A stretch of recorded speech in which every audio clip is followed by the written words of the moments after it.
Então vamos começar aqui uma gravação.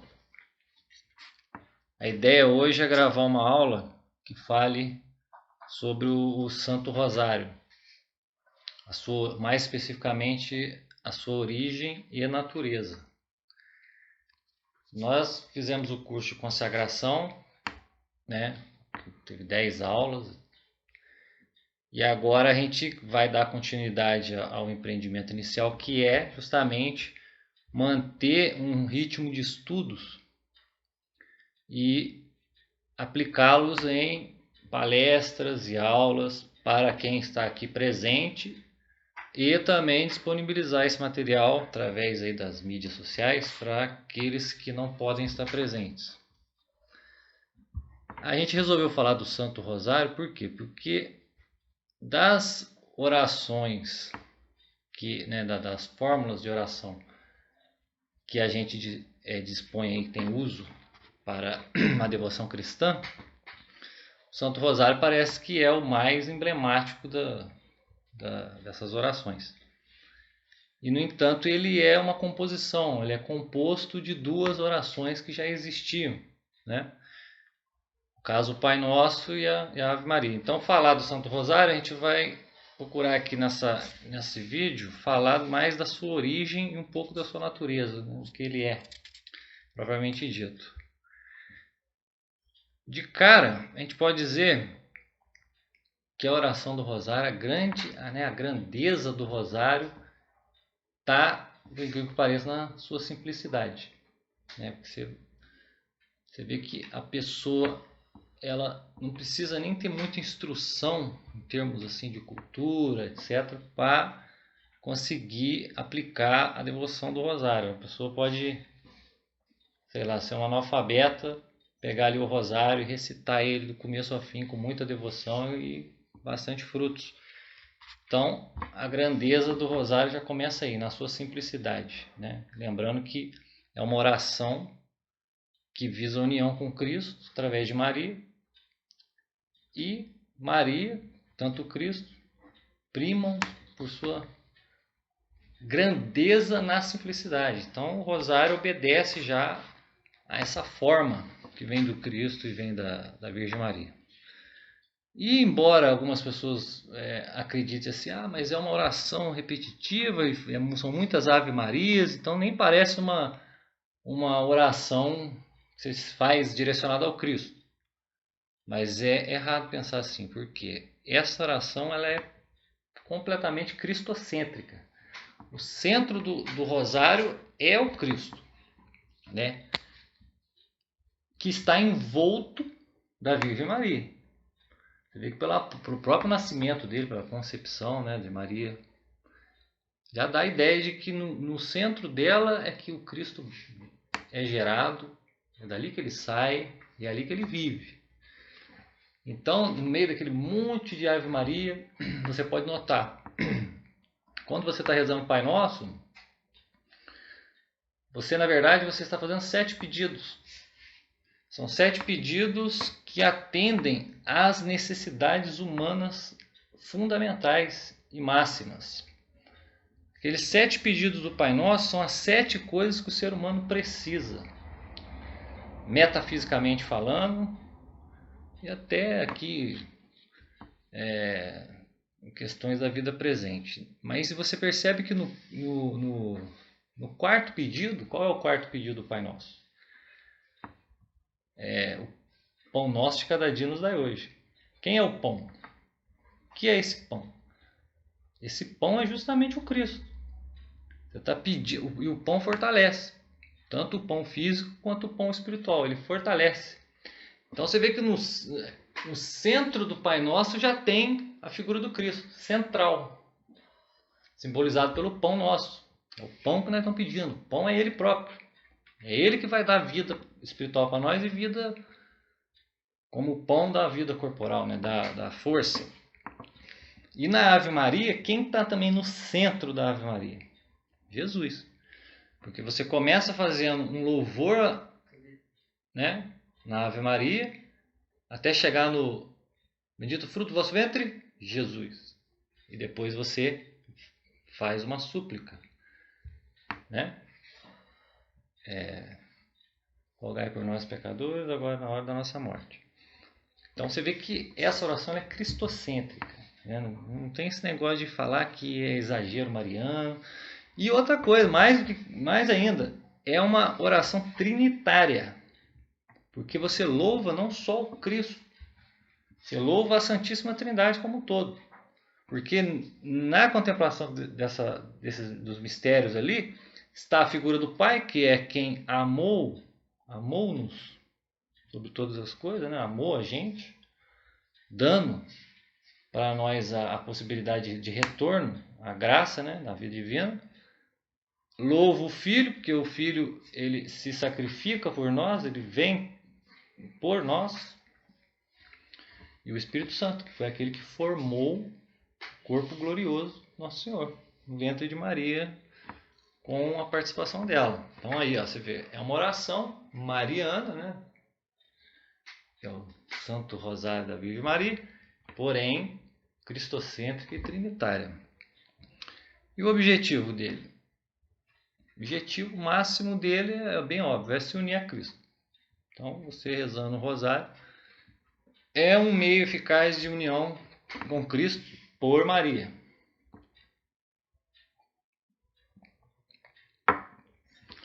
Além desse objetivo máximo, esse objetivo máximo ele é composto de 5 outros objetivos que no livro do São Luís, o livro O Segredo Admirável do Santíssimo Rosário, ele fala lá 5 objetivos que você tem ao rezar o Rosário.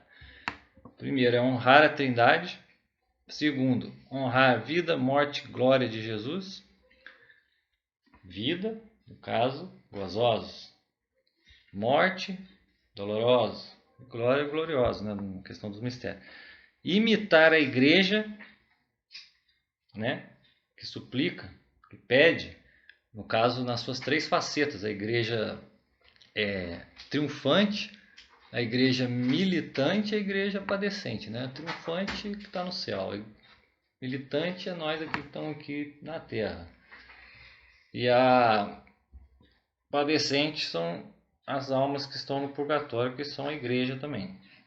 O quarto objetivo é imitar as 3 partes dos salmos. Os salmos compostos lá, né? Não, tradicionalmente diz que foi Davi, mas não foram todos compostos por ele, mas é acreditado a ele os 150 salmos. São divididos em 3 partes, que tem relação com as 3 vias, né, da vida espiritual. Pode abrir ali. Da vida espiritual, a via purgativa, a via iluminativa e a via unitiva. A via purgativa é aquela, quando você se converte, você tem que começar a lutar contra as imperfeições, né? É uma espécie de ascese. É como se você estivesse sendo colocado no fogo para extirpar as impurezas. Então você tem que estar na via purgativa, que no caso da Santa Teresa, lá no livro das 7 moradas, é como se fosse ali as 3 primeiras moradas, né? Via purgativa. Depois a via iluminativa, que é quando você passou já por uma espécie de purificação, não completa ainda, mas você começa a enxergar a luz que te purificou, né? Então você começa a ter acesso a realidades que você na via purgativa você não tinha. Então algo ilumina, algo começa a transparecer para aquela alma, né? E a via unitiva é quando já há o matrimônio entre a alma, né, e o Senhor, né, o esposo, que é nosso Senhor Jesus Cristo. E o quinto objetivo é encher as pessoas de graça durante a vida, paz durante a morte e glória na eternidade. Então esse São Luís Grignion de Montfort fala desses 5 objetivos que tem ao se rezar o rosário, que todos eles no conjunto visam configuração a Cristo por Maria. Então, onde surgiu isso? Como é que se deu o rosário? Bom, você encontra informações da origem do rosário num livro que chama De Dignitate Psalteri, do beato Alano de la Rocha. Alano de la Rocha era um dominicano, ordem dos pregadores dominicanos, que ele, em 1400, no ano 1400 alguma coisa, ele foi visitado por São Domingos, que é o fundador da ordem, etc. E algumas coisas foram ditas ali para ele, né? Ele também, Nossa Senhora, aparecia para ele, até o próprio Jesus. E lá ele conta a história de como é que São Domingos recebeu de Nossa Senhora o rosário como a gente conhece ele hoje. Tudo bem que teve em certos lugares a pessoa reza de um jeito, assim, com certas ejaculatórias, né? Outros lugares com outras.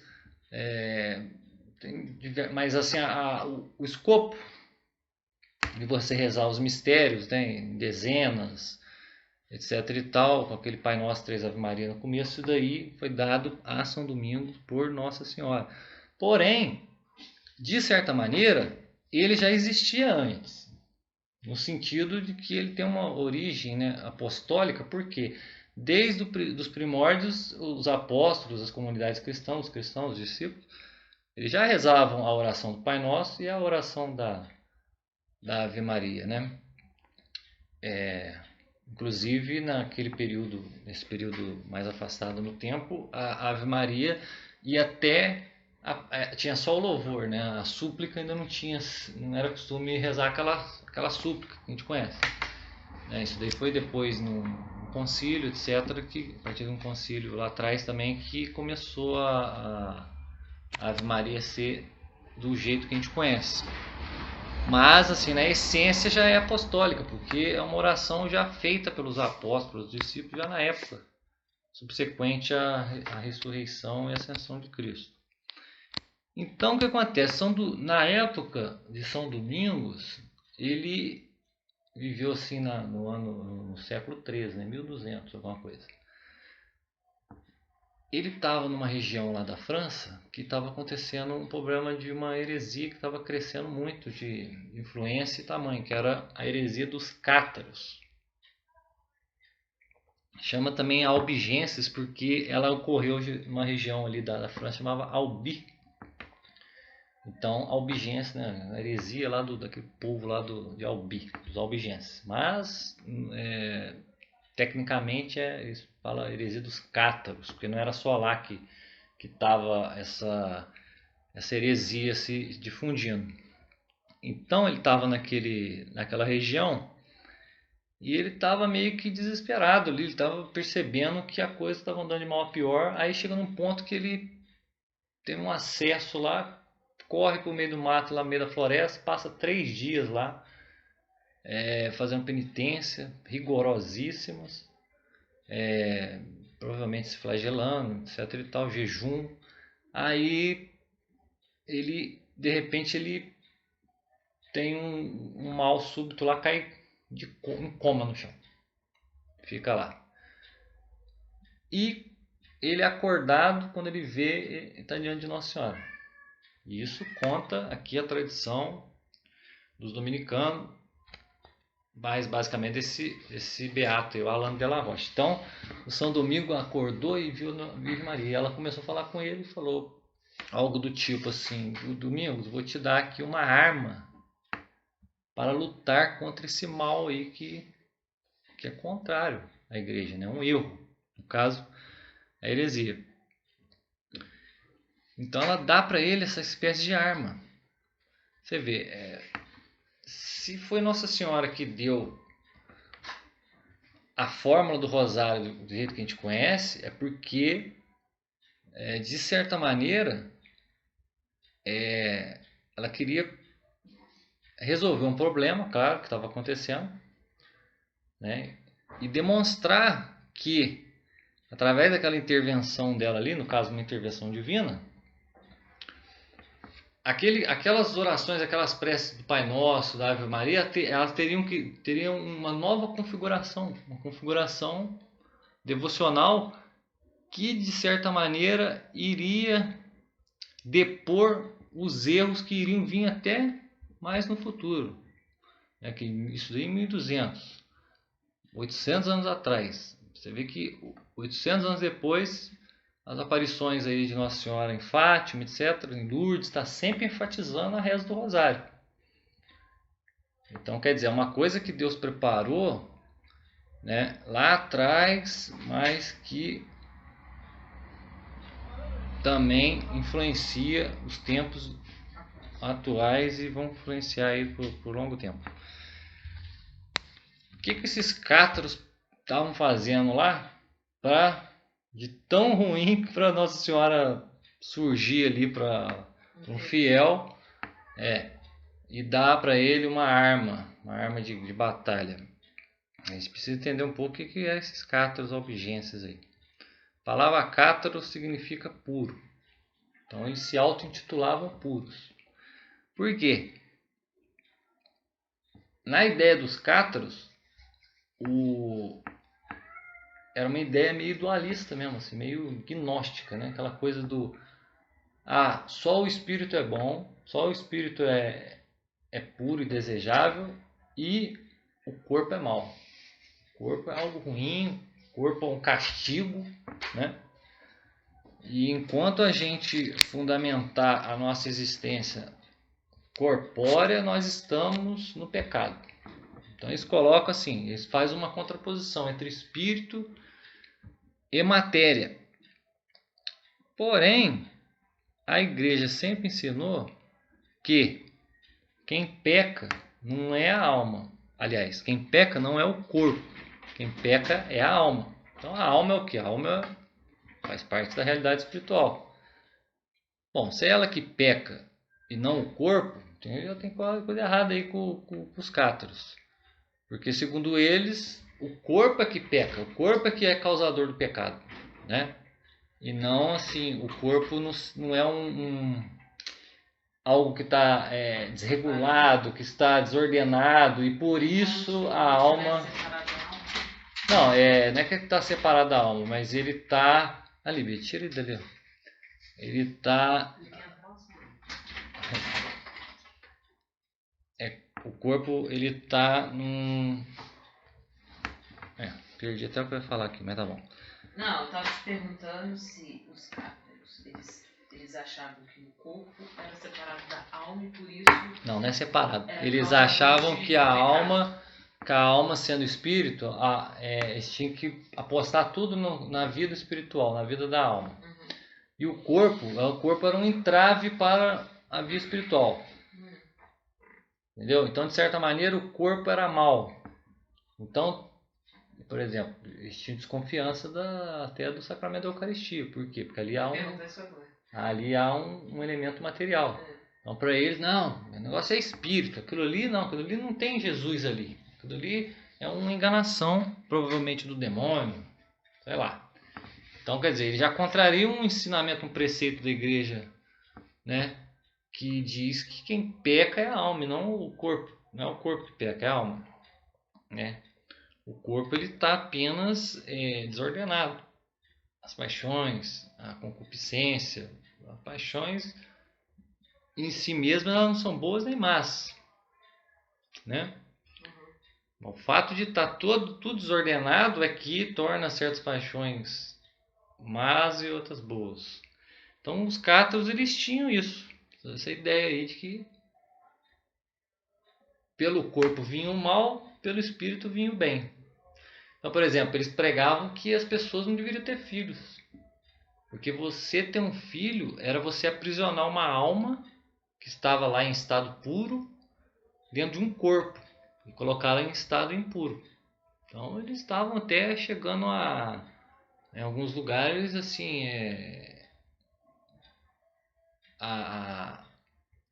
como é que se diz? A promover a não reprodução humana, né? E outra coisa, até comer. Eles falavam que a pessoa tinha que fazer jejum, mas um jejum infinito, não, jejum até a morte. Porque se você está comendo, você está ampliando a vida do corpo. E o corpo era essencialmente mal na ideia. É tipo um negócio maniqueísta, né? Aquele negócio que o Santo Agostinho já tinha derrubado há muitos séculos atrás. Mas é aquela coisa, as heresias elas são mortas, elas são derrotadas, mas elas retornam. Ela retorna com outros nomes. Às vezes ela retorna, às vezes ela retorna nem como heresias, assim, né? Retorna assim sorrateiramente, vão adentrando ali no imaginário popular, sem saber, sem o pessoal saber que é heresia, né? Aí você pensa, qual é a consequência do sujeito pensar desse jeito aí, né? É que ele estava tomando já um tamanho grande ali naquela região ali. Estava começando a corromper de certa forma ali a igreja. Uma das consequências é a seguinte: se o corpo é essencialmente mau e precisa se livrar completamente da corporalidade, então nesse sentido Jesus não é Deus. Porque Jesus não é verdadeiramente Deus, verdadeiramente homem, né? Ele não é homem igual a nós, igualzinho, menos no pecado. E é Deus igual a Deus. Então quer dizer, se o Jesus é corpo humano, Jesus então teria algum mal nele. Então a ideia de que Jesus seria Deus cai por terra se você for seguir essa doutrina. E também outra coisa, Maria não é mãe de Deus. Se Jesus não é Deus, Maria é mãe de quem? Mãe de um homem qualquer. Um ser humano, apenas um ser humano, apenas de um corpo. Então você vê que essa heresia maluca aí dos cátros, ela surge do quê? Ela surge de uma tendência humana ao erro, né? Erro de interpretação, erro de entendimento, que Santo Agostinho já tinha combatido a heresia dos maniqueus, que é o seguinte, que ela, em natureza, ela é igual a essa do cátaro, que é aquela ideia de que existem dois princípios, o princípio do bem e o princípio do mal. E os dois são colocados mais ou menos no mesmo plano. Então o princípio do bem é onde está Deus, então tem que ir para lá. Não, mas ali tem o princípio do mal, que está no mesmo plano que Deus, né? O diabo, etc. e tal. E isso é uma heresia, que já há mais de, sei lá quantos mil anos, quantos séculos aí, já foi derrubada por Santo Agostinho através do uso da inteligência, do uso do discurso através da inteligência. Então, concluindo, na origem do Santo Rosário, Nossa Senhora aparece para São Domingos, que estava horrorizado com o crescimento dessas ideias absurdas aqui. E o pessoal está tentando combater e não estava conseguindo. O que acontece? Nossa Senhora aparece para São Domingos e entrega a arma, que é o Santo Rosário, do jeito que a gente conhece hoje, né? Então, você pensa assim, por que ela se refere ao rosário como arma? Teria claro, porque vai combater alguma coisa, algum mal, né? As armas servem para combater um mal, né? Se a arma não é usada para combater o mal, ela é usada para cometer o mal, né? Só tem esse sentido. Por que ela usa nome arma? Por quê? Porque a gente já falou nas outras aulas aí do curso que nós estamos no meio de uma batalha. O pessoal pensa assim, hoje em dia, né? Que nós estamos no resort, né? Que nós estamos no ônibus de férias para o céu, indo para o céu, né? Como se estivesse indo lá para o Parque das Águas, né? Tomando um Guaraná.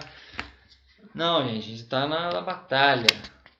Batalha espiritual. Por quê? Porque os anjos caídos, aqueles anjos caídos, eles deixaram os lugares vagos lá no céu, né? Os lugares que eram para eles estar lá não estão ocupados, né? Muitos. E Deus quis que as almas humanas que, né, fossem salvas, fossem viver no lugar desses anjos caídos. Imagina que humilhação para esses demônios, né? Principalmente para o maior deles, né? Lúcifer. Você vê essas pequenas criaturas, né? Esses pequenos hobbits aqui da Terra indo para o céu, cara, né?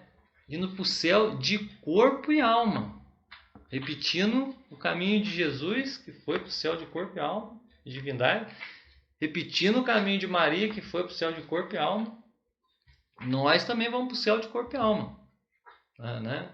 Se a gente conseguir, claro, essa graça de Deus. Então, esses demônios humilhados não querem que você vá lá ocupar o lugar deles lá. Eles querem te levar lá para o buraco escuro deles lá. E você passa a vida lutando também contra esses demônios, né, que estão espalhados pelos ares. E Nossa Senhora está te dando uma arma. Então você vê, o rosário, logo de início, ele é uma arma de combate mesmo. Combate espiritual. São Domingos, quando saiu dali com aquela nova fórmula devocional, Santo Rosário, a primeira coisa que ele fez foi pregar. E já na pregação primeira que ele foi fazer, houve já fenômenos sobrenaturais ali, visíveis. Todo mundo que estava presente lá testemunhou. Teve até uma chuva forte, uma trovoada, ele rogou lá o poder de Nossa Senhora, se não me engano, aquela chuva passou na hora, etc. E tal, e as pessoas começaram a aprender essa resta do rosário. E Nossa Senhora, além de chamar de arma, ela falou, eu quero que você difunda aí a devoção do meu saltério angélico. O que é saltério? Saltério é o nome dado para os salmos lá de Davi, né? Porque saltério era uma palavra que significava um certo instrumento, tinha um instrumento como tipo uma harpa que chamava saltério, e costumava chamar os salmos como saltério porque é como se fossem cânticos, né? Cânticos para Deus. Então esse novo cântico para Deus, né? Esse novo saltério, porque os salmos são 150 e as Ave Marias, juntando todos os mistérios, 150, né? Então é um novo saltério, e ele é melhor do que o anterior, porque o anterior ele é o quê? Ele é uma figura que aponta para o Cristo, significa o Cristo. E o saltério angélico, que é o saltério de Maria, o Santo Rosário, ele não é a figura, ele já é a própria coisa. Do mesmo jeito que o corpo se sobressai sobre a sombra, né? Uma coisa é a sombra do corpo, está ali. Uma coisa é o corpo. O corpo tem mais realidade, mais concretude do que a sombra, né? E, do mesmo jeito, a verdade vale mais do que a figura. Então, esse saltério que está falando do Cristo enquanto verdadeiramente real, né? Já existente, já vivido, já pleno. O outro de Davi, perto desse, ele é mais, como é que eu vou dizer, ele tem uma dignidade um pouco menor, entende? Então ela chama de saltério angélico. Então, além de ser uma arma, é o que? Um cântico. É um cântico novo. São Luís fala, cântico novo do povo fiel. Porque quando os judeus saíram do Egito, eles cantavam louvores a Deus, aí tinha aquele cântico antigo, né? O cântico dos judeus, né? Que são os salmos. E agora tem o cântico novo, que é a recitação, essa recitação. Bom, ela disse para São Domingos que o Santo Rosário é o que? É o fundamento do Novo Testamento. Às vezes, a gente ouviu falar disso. A oração do Rosário é um estudo, é um aprofundamento do Evangelho. Então, quer dizer, todo o Evangelho está ali no Santo Rosário. Está tudo ali. Né? O brilho máximo de tudo que está no Evangelho está no Rosário. Então, você rezar o Rosário é você entrar em contato direto com o Evangelho. Porque o Evangelho é assim, primeiro que ele aconteceu, ele foi anunciado e aconteceu. Segundo que ele foi documentado, ou seja, ele foi escrito. Mas ele foi escrito depois que aconteceu. Né? Não tinha como, se ele fosse uma profecia, né, de algo que ainda não aconteceu, mas não é isso. E o saltério é o quê? É como se pegasse essas duas realidades, aquilo que está escrito e aquilo que aconteceu e que foi escrito, e aquilo fosse unificado na figura de uma oração, de uma fórmula devocional, que é o Santo Rosário. Quando São Domingos começou a espalhar essa devoção, rapidamente a heresia cátara foi por água abaixo. Só pelo costume das pessoas recitarem o Santo Rosário. Por isso que, né, a gente fala da Virgem Maria, glória a vós que esmagais as heresias e o demônio. Então quer dizer, o Santo Rosário ele esmaga as heresias. Ele é uma arma contra os demônios. E os demônios é que sopram as heresias nos ouvidos dos homens. E os demônios eles se alimentam de orgulho, né? E Nossa Senhora é a figura É a mais simplicidade. humilde, Então, né? aí o Rosário ele é o quê? Ele é simples. Ele É um negócio simples. né? Se apresenta de uma forma simples. Você sabe 2 orações, Pai Nosso e Ave Maria, você já é capaz de rezar o Rosário. Rezar. Aí a meditação você já tem que ter o conhecimento dos diversos mistérios. É preciso de um pouco mais de conhecimento. Enquanto São Domingo pregou aquilo, as heresias caíram. Passados 200 anos, as pessoas foram perdendo um pouco, né? A devoção do Rosário foi dando uma relaxada. Aí o que acontece?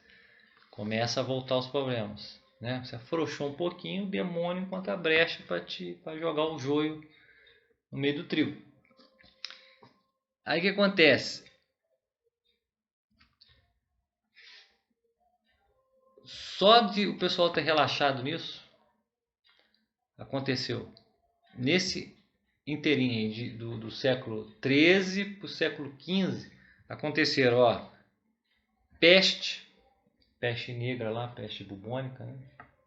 Arrasou a Europa.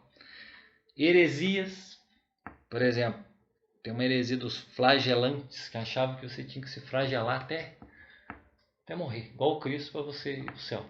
Quer dizer, você vê que o diabo ele usa coisas verdadeiras para criar coisas falsas, entendeu? Então ele vai pegando, é igual, você pega um nome assim, fraternidade. Pô, legal, fraternidade. Aí o diabo pega aquela palavra e daqui a pouco tá levando a pessoa a acreditar que fraternidade é um treco que tem nada a ver com o que é na realidade. O princípio dela. Né? Amor ao próximo. Pô, é o segundo mandamento da lei do coração, né? Amar ao próximo como a ti mesmo. Daqui a pouco, amar ao próximo. Daqui a pouco o diabo tá jogando um joio naquele trigo ali, ó. Tchum, tchum. Daqui a pouco o amor ao próximo virou justiça social.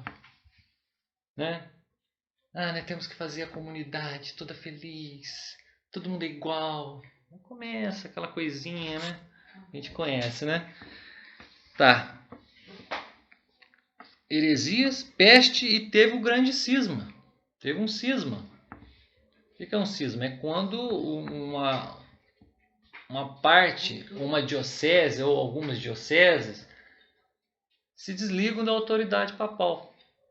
Elas continuam se proclamando católicas, tudo, mas por causa de uma divergência elas saem, né? E teve, então, nisso daí, nesse cisma, foi no ano de 1376. Chegou a ter 2 papas. Um ficava em Roma, outro ficava em Avignon. Avignon, acho que é lá na França. Então, quer dizer, tudo isso aqui aconteceu nesse período em que começou a resta do Rosário, a devoção do Rosário, a cair na dignidade popular. Aí Nossa Senhora começou a aparecer para esse beato dominicano, quer dizer, filho de São Domingos, filho espiritual de São Domingos, que é o Alano de la Roche. Inclusive tem uma hora lá que eu acho que no livro dele ele está contando que, não sei se foi Jesus ou Maria, eu acho que foi Jesus. Aparece para ele e fala assim: ó Alano, por culpa sua muitos estão indo para o inferno. Aí ele fica desesperado. Por quê? Porque você não está propagando a devoção do Rosário. É obrigação de você, sacerdote. Você. Aí ele fica, né, louco com aquilo e começa a espalhar de novo e volta a devoção. Então, na questão da origem do Rosário, assim, em poucas palavras, né, assim, sinteticamente, é isso. ele foi formulado pelo próprio Deus, através de Nossa Senhora, dado a um homem. Você vê, ó, São Domingo. Quem foi São Domingo? Fundador da Ordem Dominicana. Quantos santos dominicanos, olha só, São Tomás de Aquino. Você vê, ó, o Garrigou Lagrange, que a gente gosta muito, né, teólogo dominicano. Quer dizer, é uma ordem respeitada, ó, que tem quase 1000 anos, né? 800 anos aí de existência. Quantas pessoas não foram salvas graças aos dominicanos, graças ao trabalho dele? Quantas heresias ou mentiras foram derrubadas pelos seus teólogos? Fizeram, é uma ordem que leva os estudos, coloca os estudos como uma prática espiritual, né? Quer dizer, o estudo, ele é um domínio espiritual. Você aprender a verdade, você querer entender as coisas, não é só apenas uma questão acadêmica, uma questão de pedantismo, né? De querer ler 200 livros e falar que é intelectual. Não, não. O estudo é uma sese, se ele for feito da forma que o Cristo quer que seja feito. O que foi a última coisa que o Cristo falou antes de subir para o céu? Muitas pessoas esquecem ou não prestam atenção nisso. Ide e ensinai a todos. Né? Batizai e ensinai. Não é só para batizar, amém, está no céu. Né? Não vou falar nada. É aprender, caminhar de fé em fé, de verdade em verdade, e você se aprofundar. Sedes perfeito como o Pai lá no céu é perfeito. A oração é um caminho para ele. É, claro. A oração também. Os dominicanos, oração, trabalho e estudo. Oração, trabalho e estudo. E o que Nada melhor que rezar o Santo Rosário. Exatamente. O que sai disso daí? Sai é a pregação. Se você estudou, se você orou, estudou, o trabalho seu vai ser o quê? Vai ser ensinar, pregar. Né? Porque a gente fala pregação, geralmente a gente lembra aí daqueles caras, né? Assim, esses pessoal mais protestante aí que prega em tudo quanto é lugar, hein? Aí as pessoas pegam meio até uma... Assim, pregar é coisa de sacerdote. Não! Você, quando você está ensinando... Claro que eu estou usando a palavra pregação assim, mas num sentido mais genérico, assim, né? Mais elástico, né? Mas se você está ensinando para alguém uma verdade, você está pregando uma verdade para alguém, né? Então, a ordem dos pregadores também, você pode falar, a ordem dos que ensinam as verdades, né? Então essa é a origem das dominicanas, a São Domingos e toda a igreja, né? Agora, qual é a natureza do rosário? O que ele é enquanto oração? O rosário tem duas naturezas. É uma oração vocal e uma oração mental. O pessoal pensa assim, vocal é porque você está falando, né? E mental é porque você está pensando. Não. Vocal é tanto você formular sentenças, sejam elas faladas, sejam elas pensadas. Você pensando, você formula sentenças. Então você está vocalizando. Então, a oração do rosário ela tem a natureza vocal, porque você vai vocalizar, você vai formular sentenças do que? Das 15 dezenas do 15 Pai Nosso. Né? Junto a jaculatórios. Oi? Junto a jaculatórios. Isso. E tem a natureza mental, em qual sentido?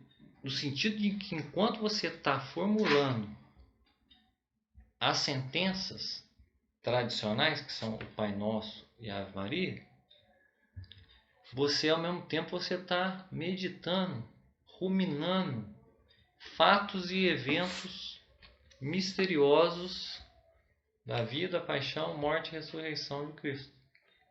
Eventos esses que em momento algum se desvinculam da realidade da Virgem Maria. né? Porque onde está o Cristo, Jesus Cristo, está a Virgem Maria. Porque aquele corpo gerado pelo Espírito Santo nela tem algo dela ali. Aquele corpo foi dado por ela. E o Espírito Santo usou a matéria dela. Você viu os cátaros? Olha só, querendo destruir isso. Ó. Usou a matéria puríssima dela para construir um homem perfeito, que é o Cristo, né? Então você está ali meditando esses mistérios, esses pontos primordiais ali do Evangelho. Então, se você rezar o rosário só como oração vocal, ele é meritório de qualquer forma. Mas, se você rezar ele enquanto oração vocal e oração mental, no sentido da meditação, você enquanto pronuncia aquelas palavras, seja exteriormente, seja interiormente, né? Aí estamos na dimensão da oração vocal. Unido a uma meditação mais ou menos profunda, aí a prática que vai fazer você ter uma meditação mais ou menos profunda, né? E tem dia que você consegue ser mais profundo, mais atento, tem dia menos, mas você fazer nesse sentido. O que vai acontecer? O indivíduo está unindo as duas naturezas dessa oração. Porque tem oração que é mais é uma meditação. Meditar uma verdade é orar. É você falar com Deus e é você parar de falar e escutar Deus. Porque a verdadeira oração é você calar e escutar a Deus. Ah, então tem que fazer igual aqueles budistas, aqueles zen que não fala nada e pensa no nada. Não. Você tem que falar com Deus para ele falar com você. Então, os rudimentos da oração é você falando com Deus, vocalizando. Aí você está vocalizando e daqui a pouco você entra numa meditação, que ela é mais ou menos silenciosa. Ela não é propriamente uma vocalização, ela é igual diz, ruminar, ficar ali mastigando uma verdade. E de repente Deus começa a falar com você através daquela verdade. Isso daí é o rosário, uma oração que tem duas naturezas, né? E vale sempre lembrar daquela parte que Cristo fala para o jovem rico. O jovem rico, o que eu faço para ser perfeito? O que eu faço? Aí Jesus fala, não, mas segue os mandamentos. Mas eu já faço isso desde a minha juventude. Aí Cristo fala, porque Cristo só falou isso para ele porque Cristo amou ele. Amou por quê? Porque ele já cumpriu os mandamentos. Cumprir os mandamentos é causa de salvação. Agora, causa de perfeição, causa aqui, claro, não estou falando que a causa está na gente, né? A causa sempre está em Deus. Causa aqui eu estou usando um sentido genérico. Causa de perfeição é você fazer além dos mandamentos. Além do pedido. É a generosidade. Então Jesus fala, queres ser perfeito? Aí ele deu um recado só para ele. Ele falou, venda tudo que tem, dá aos pobres, toma a cruz e me segue. Aí ele fica triste. Porque ele não estava preparado para ser perfeito. Ele não estava preparado para tamanha generosidade. Quer dizer, aí o jovem rico se perdeu? Não, não se perdeu. Ele seguiu os mandamentos, a salvação, ele estava dentro do plano da salvação, mas ele não seguiu a perfeição, pelo menos até ali onde conta no Evangelho.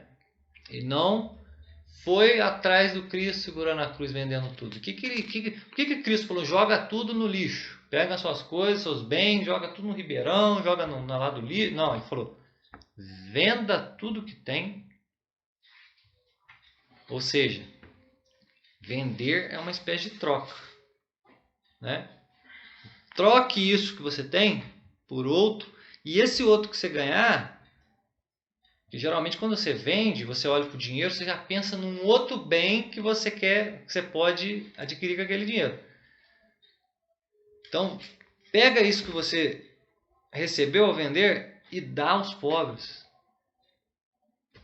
É igual quando você renuncia às coisas da sua vida. Você fala, antes eu gostava de certas atividades, certos prazeres, agora eu não quero mais. Você trocou aquilo por outra coisa. Você vendeu aquilo que você tem e deu para os pobres. Então, é igual aqui no caso da oração. Você quer ser perfeito? Você tem que avançar da oração vocal para a oração mental, meditativa. Para quem sabe, com a graça de Deus, depois você chegar a ter uma oração de união ou oração de silêncio, oração afetiva, que são graus de oração ainda mais profundos, que um dia até nós podia fazer um vídeo aí, um estudo sobre isso aí, que acho que no Antônio Roio Marim que tem bastante coisa sobre isso.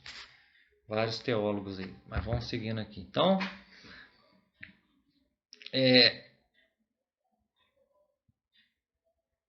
a meditação dos 15 mistérios.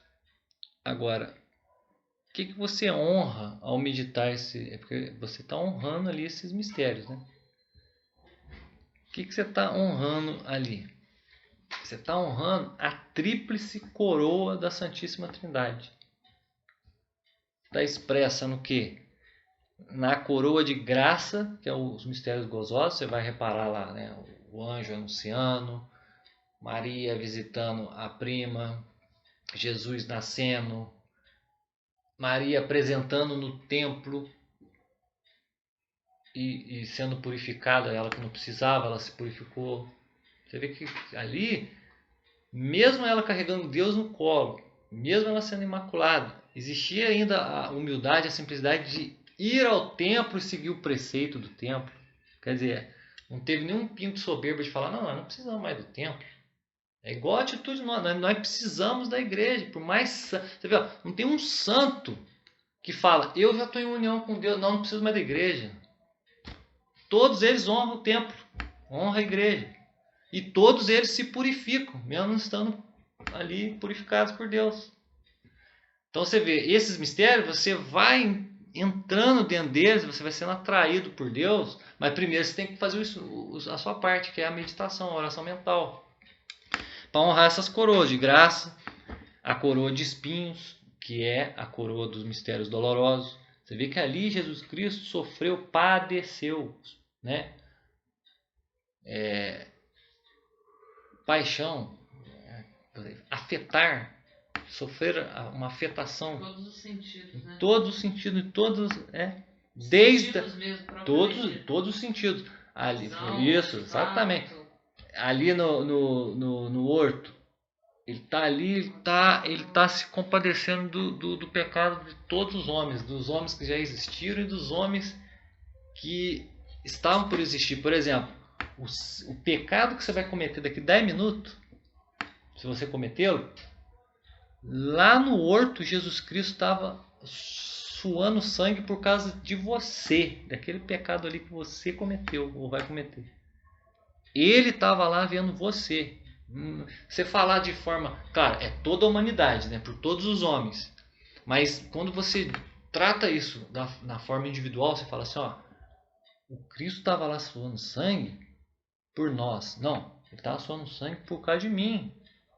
E é verdade.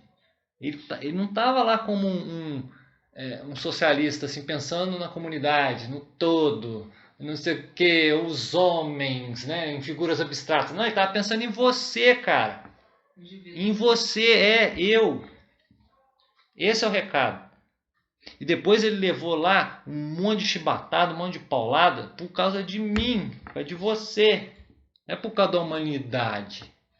Isso daí é um pensamento posterior, que você deduz desse primeiro, que é o seguinte, ele morreu por você. É assim que tem que ser ensinado. Você é culpado. Vamos colocar numa coisa, por isso. A culpa numa coisa abstrata. Não tem abstração aí, entendeu? Ele foi curado de espinhos. Ele era o rei, Cristo Rei, o Senhor do Universo, sabedoria encarnada. E ele estava recebendo a coroa de espinho, com humilhação. Os outros ali cuspindo na cara dele. Os homens piores, os mais nojentos. E por que eu, quando sou humilhado, fico tão revoltado? É porque eu não medito na paixão de Cristo. Porque meditar na paixão de Cristo é você ver que você merece muito mais do que você está recebendo de pancada. Agora, nós não podemos falar hoje abertamente assim, por quê? Porque, igual eu disse, existe um ônibus da salvação. Aquele ônibus que tem suco de laranja, que tem poltrona confortável, que tem musiquinha, que tem Wi-Fi, que tem AUE, que tem uma janelinha que bate uma brisa. Esse é o ônibus da salvação. Nós não sabemos se esse ônibus da salvação vai chegar lá. Eu não sei. Agora, eu sei que sofrer por amor é um ônibus que está com o pneu furado, que não tem muito glamour, as poltronas são duras, né? Você passa frio no caminho, né? Os outros riem da sua cara. Pessoas, às vezes você tem que suportar enchendo o saco do lado. Esse ônibus aí eu tenho quase certeza absoluta que ele vai chegar lá na salvação. Por quê? Porque está mais parecendo isso aqui do que o outro. O outro não está parecendo isso aqui, ó. É o sacrifício, né? O outro não está parecendo isso aqui. Então a meditação dos dolorosos, né, o que é a coroação de espinho, e você tem que meditar isso para você enxergar as coisas. Entrega total, né? E outra coisa. A purgação dos seus. O nosso grupo esse grupo de estudos aqui, ele tem um nome, né? Cooperadores da verdade. Não é à toa que tem esse nome. Cooperar é uma palavra que você nunca pode esquecer na vida espiritual.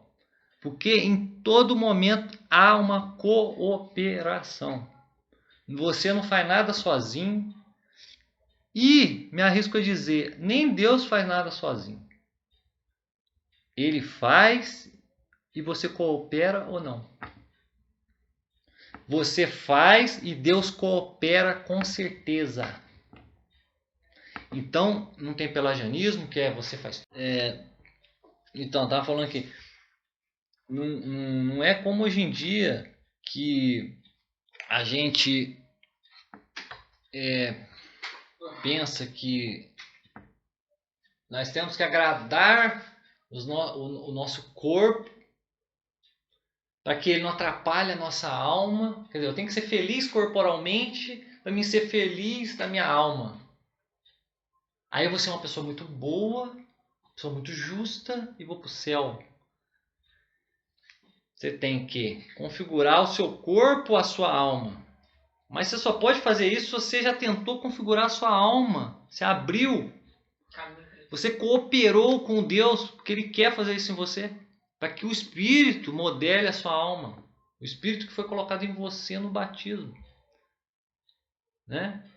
Você cultive aquele Espírito. Você não deixe ali entrar porcarias ali dentro para que essa semente cresça e faça igual o Cristo falou, gere uma árvore frondosa para os animais.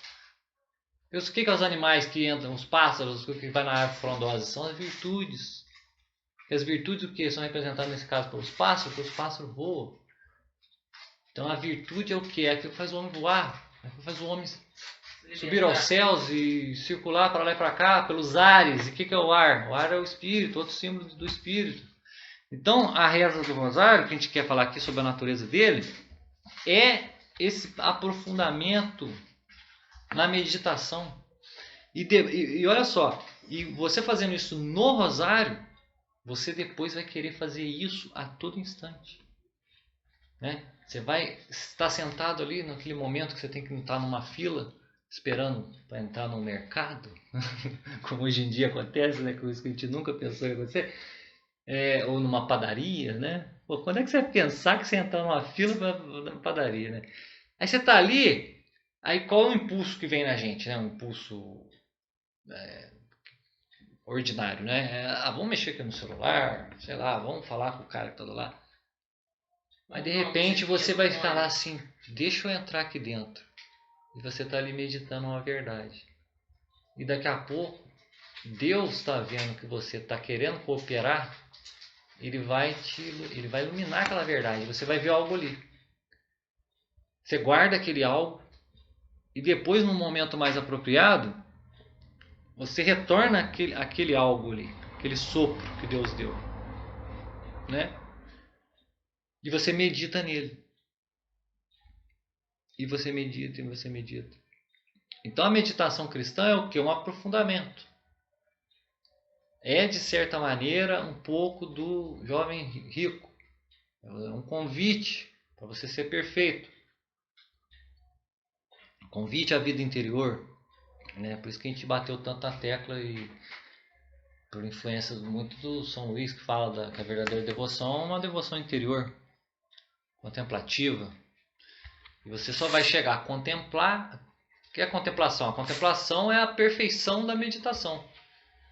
Você só contempla aquilo que você extraiu ou foi-lhe, né, dado pela graça de Deus das verdades que você medita.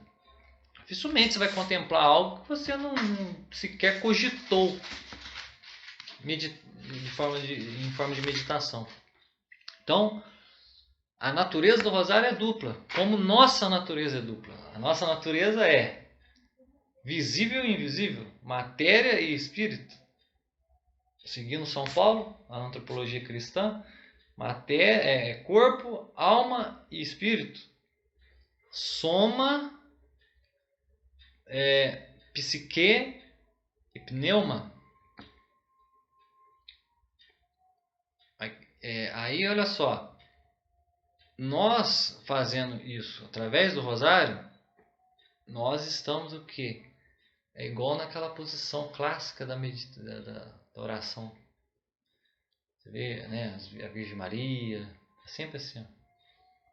Não sei se essa aqui tá, né? Isso aqui são as duas realidades, as duas naturezas. Não é obigência, não é cátedra, não, que só tem uma natureza, né? Você fica aqui. Não, é as duas naturezas. Nós não somos anjos, gente. Anjo que tem uma natureza. Nós temos duas. E nós temos duas por um motivo. Porque a gente congregou, Deus congregou na gente todos os elementos do universo. E ele, ao se encarnar em forma humana, ele ressignificou, entendeu? Ele formou uma nova aliança com todo o universo. Todos os elementos. Então, a meditação do rosário, ela é válida tanto como oração vocal, sem meditação, só você ficar repetindo aí, é um mérito, é válido, é bom, é ótimo. Agora, a perfeição está na contemplação meditativa, que é o que Nossa Senhora pede. Ela pede.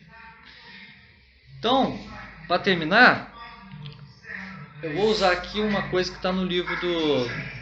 Aí, ó.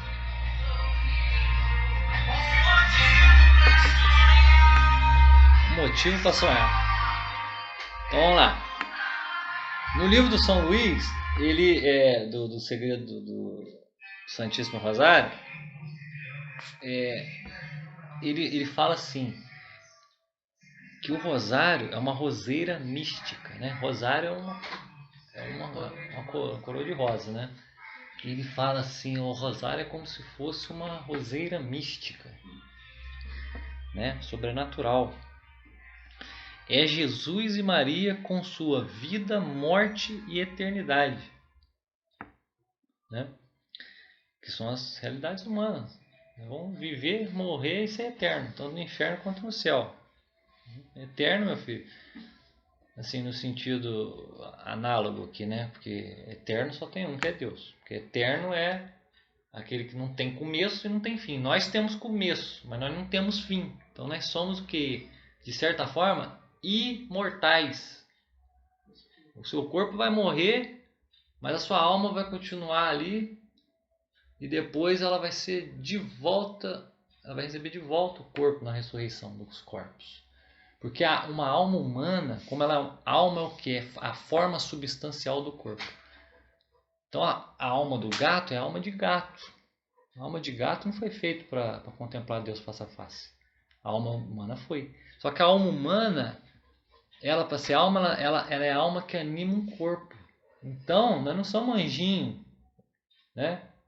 Quem é meio cátaro ou obigência aí pode esquecendo né? Pode levar a heresia para lá, vai montar outra igreja. Aqui nós somos católicos. O seu corpo vai voltar para sua alma um dia.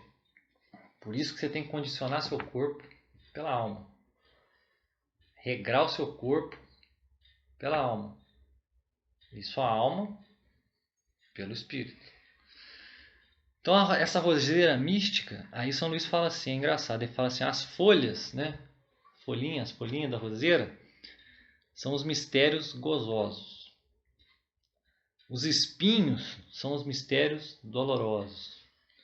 E as rosas são os mistérios gloriosos. Você vê, ó, a folha, ela é numa roseira, ela tá ali para quê? Meio que dar um suporte para a rosa, para a flor enquanto tal. Né? Folha e flor. Então você vê, quando você olha para uma árvore, uma roseira no caso, a folha ela é secundária em relação à rosa. Você sempre fala, olha que flor bonita. Dificilmente você destaca primeiro, olha que folha bonita. Aí depois, tem uma flor também bonita aqui. Não, é o contrário. Olha que flor bonita. Quer dizer, a glória do negócio está na flor.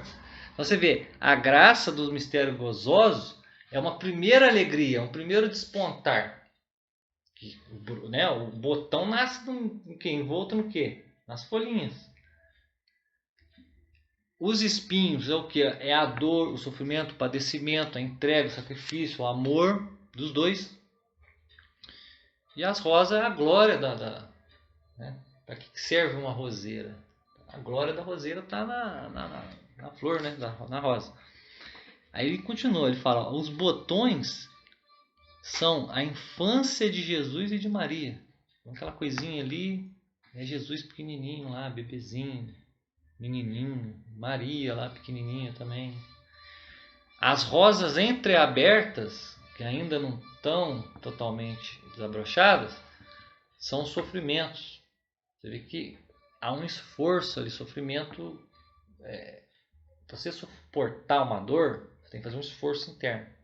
Então aquele esforço da rosa se abrindo é como fosse o sofrimento, simboliza o sofrimento. E as rosas já abertas é o que? É o triunfo. O negócio já apareceu, já deslumbrou, né? E ele continua. A formosura das rosas, a beleza, né? Que você bate os olhos na rosa ali, a beleza é o que? São os mistérios gloriosos. A beleza e glória tem uma afinidade grande. Os espinhos das rosas, claro, né? O fato daquilo ali machucar, né? Quando você põe a mão, tá com cuidado, você machuca, né? Os dolorosos. Agora, não, eu falei errado. A formosura são os gozosos. Né, tá certo. A formosura são os mistérios gozosos. Os espinhos, os dolorosos. E os gloriosos? O glorioso é o quê? A fragrância da rosa, o cheiro. Que aquilo, além de ser bonito, aquilo exala um cheiro. E o cheiro é um negócio invisível, né? Igual a glória. A glória, você vê a glória, mas vamos supor, ela é um objeto que você percebe pela alma. Você não percebe com os olhos a glória, né? É como se fosse a fragrância daquela rosa, né? Eu falei o contrário aqui. A formosura das rosas são os gozosos. Quer dizer, toda aquilo que a graça que foi dada a Maria na Anunciação, o nascimento de Jesus, né? Tudo isso daí são o quê? São graças, são coisas que remetem à beleza. E a fragrância, finalmente, representa os gloriosos. Você vê, o São Luís, ele dá toda uma poesia, ele dá todo um simbolismo em relação ao Santo Rosário. E é isso tudo mesmo. Você vê até o Papa, o João Paulo II, na encíclica dele, né, que ele fala do Santo Rosário, ele diz lá que o Rosário é o quê? É o resumo, compêndio do Evangelho, dessa história toda de Jesus e de Maria, a beleza toda, o sofrimento, a dor toda e a consumação, né, que é a glória. E a gente não pode esquecer que... E você vê que ela está ali corredentora. E corredentora. O tempo todo, ela, né, na infância... Participou da redenção, ela participou da redenção. Depois, no um sacrifício, né? Ela sofreu junto. Pensa uma mãe ver o seu filho ali sofrer da maneira que Ela ele participou sofreu. da redenção em todo momento. E na glória também dele, né? Ela estava ali participando de tudo. Corredentora. Quer dizer, a redenção veio pelo Cristo, mas o Cristo veio por ela. Não tem como desligar uma coisa da outra. Quem desliga é porque não crê nas verdades de forma plena e total.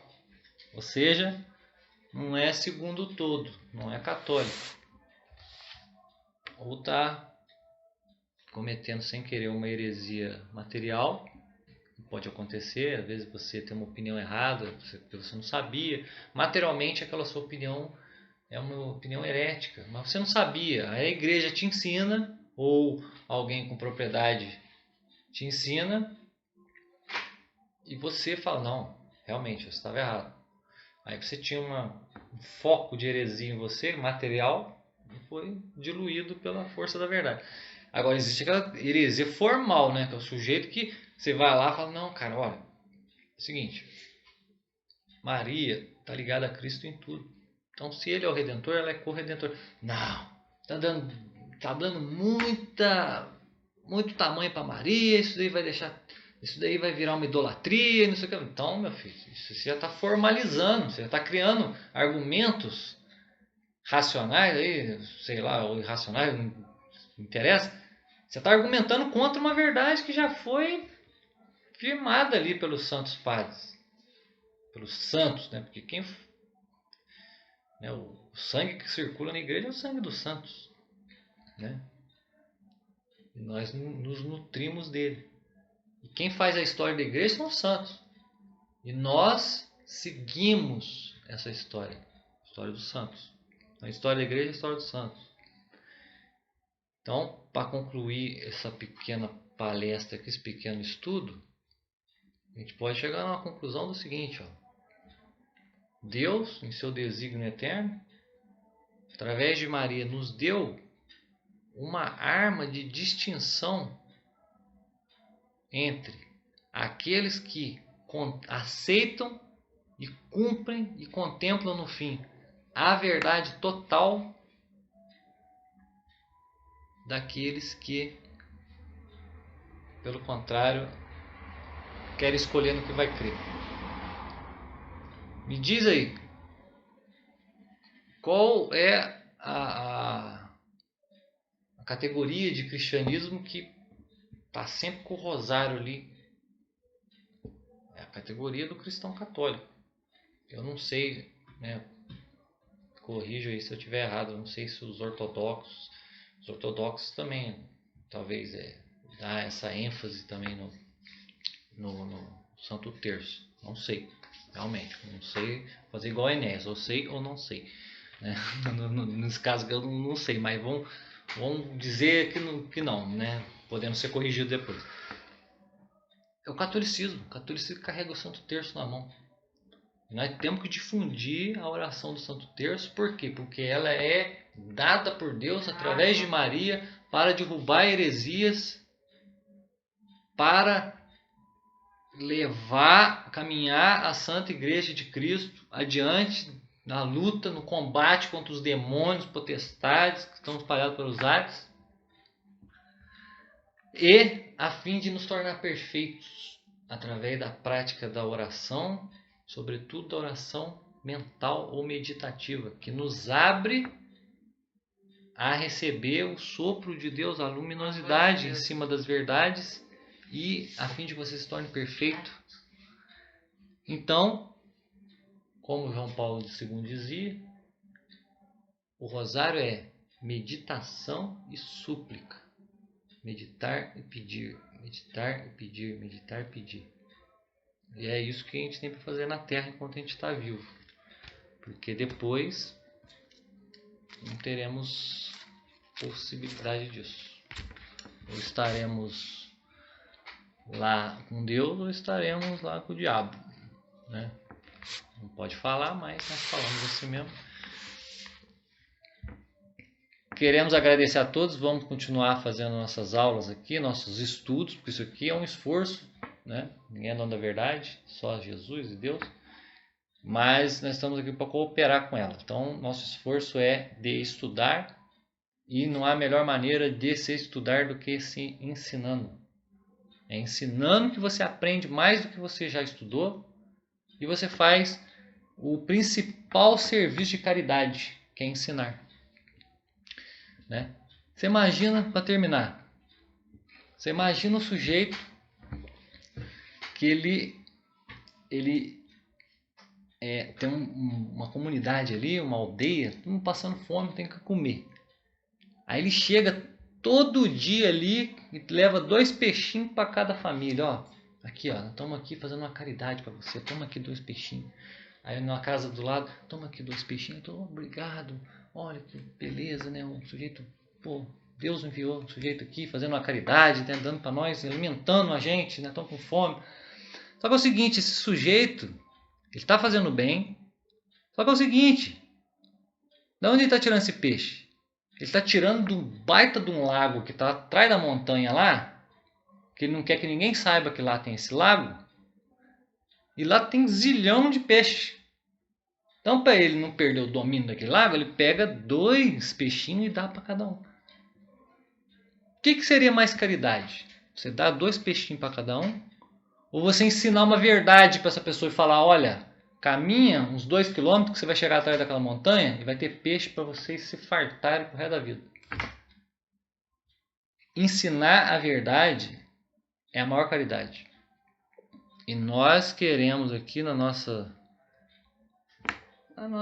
infinita miséria ajudar os nossos irmãos com a verdade. Falar aquilo que a gente estuda, aprende. É verdade para as pessoas. Não ficar dando 2 peixinhos para elas, né? Quando a gente só tiver 2 peixinhos para dar, a gente vai dar 2 peixinhos. Mas quando a gente tiver lá um lago, a gente pode falar, olha, tá lá, vai lá. A gente vai falar. Então fica assim, muito obrigado. Deus abençoe. Salve Maria.